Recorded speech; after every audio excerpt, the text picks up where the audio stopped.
Bonjour, la Bible dit dans Daniel 6 au verset 10, lorsque Daniel sut que le décret était écrit, il se retira dans sa maison où les fenêtres de la chambre supérieure étaient ouvertes dans la direction de Jérusalem et 3 fois le jour, il se mettait à genoux, il priait et il louait son Dieu comme il le faisait auparavant.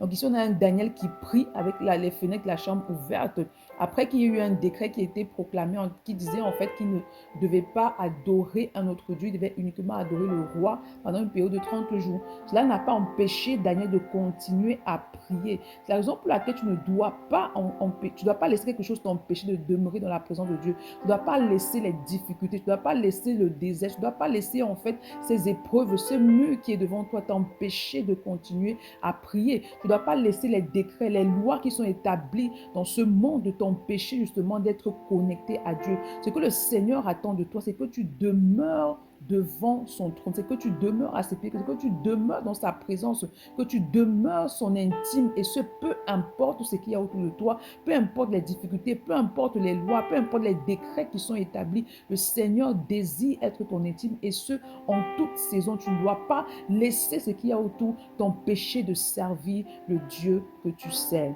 C'est pourquoi ce matin, demande au Saint-Esprit de t'accorder la grâce de demeurer ferme dans tes temps d'intimité, d'être fidèle, d'être discipliné dans tes temps d'intimité avec le Seigneur. Bonne journée. Shalom.